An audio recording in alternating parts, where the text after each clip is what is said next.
Ang ating kapaligiran sa ating kalikasan ay nagtaglay ng mga bagay na may malaking halaga ito. Ang mga itinuturing na likas o natural na yaman ng bansa. Halimbawa rito ay ang mga kabundukan, karagatan, kagubatan, mga lawa, ilog, at pati yung mga mineral na mahuhukay sa ilalim ng mga lupa. Maituturing na ang mga likas na yaman ay ang mga bagay na bigay o likha ng Diyos bilang pamana sa tao. Mahalaga ang likas na yaman dahil dito natin nakukuha ang mga pangangailangan ng tao.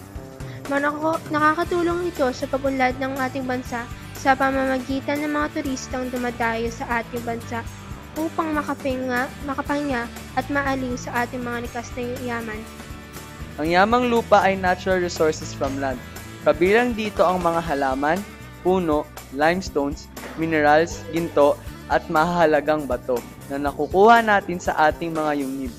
Ang mga nakukuha natin sa halaman ay mga pagkain. Maaari rin tayong makakuha ng fiber na siya nating ginagawang tela o sinulid. Isang halimbawa nito ay ang pineapple fiber na ginagamit natin sa mga barong Tagalog. Ang mga puno ay pinagkukunan natin ng kahoy upang gawing bahay o kasangkapan sa bahay. Ginagamit din natin ang uling upang makapagluto. Ang mga limestones ay lupa na nakahalo sa pagtayo ng isang bundok. Sinasabing ito ay isang mahalagang sangkap sa paggawa ng semento. Ang pagmimina ay isang paraan ng mga tao upang makakuha ng yamang lupa. Ang mga minero ay kumukuha ng mga ginto, pilak, mga mahalagang bato tulad ng diamante at iba pa. Ang mga minerals ay dito rin matatagpuan. Ang yamang tubig ng Pilipinas ay ang pagkakaroon ng iba't ibang klase ng mga isda. At nakakatulong ito sa pagkakaroon ng hanap buhay ng mga Pilipino sa pamamagitan ng pangingisda. Dito din tayo nabubuhay dahil ang pagkain ng yamang dagat ay parte ng ating kapagkainan. Nakakapag-export din tayo ng mga isda sa iba't ibang sulok ng mundo.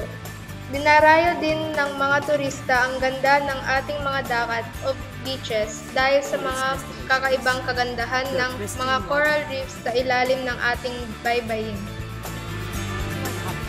Ang mga yamang tao o nakukuhang mga tauhan ay isang mabilisang lumalawak na katawagang tumutukoy sa pamamahala o pangangasiwa ng puhunang mga tauhan o pondong mga tao. Ang mga tao ng isang samahan o organisasyon. Umusad ang larangan mula sa isang tradisyonal na tungkuling pangangasiwa papunta sa isang mayroong estratehiyang kumikilala sa ugnayan sa pagitan ng may talento at nakatutok na mga tao at sa tagumpay na pang-organisasyon. Kumukuha ang larangan mula sa mga konseptong pinaunlad sa psikolohiyang industrial, organisasyonal at teorya ng sistema. Lumabis kumulang may dalawang interpretasyon o pagpapaliwanag ang yamang tao batay sa konteksto. Hinango ang pinagmulan o orihinal na konsepto mula sa ekonomiyang, pampolitika at ekonomiya na nagkakaugali ang tinatawag na ekonomiya ng panggawa o payak na bilang panggagawa lamang.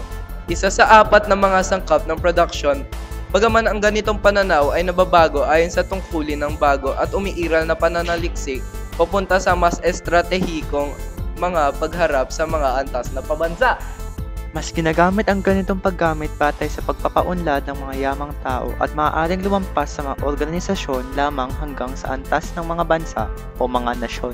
Sa mga korporasyon at mga negosyo, mas tumutukoy ang tradisyonal na panggamit sa mga individual na nasa isang kumpanya o ahensya at sa bahagi ng organisasyon na namamahala sa pagkuha ng mga tauhan, pagtatanggal ng mga tauhan, pagsasanay ng mga tauhan, at iba pang mga paksang pangtauhan na nakaraniwang tinutukoy bilang pamamahala ng mga yamang tao.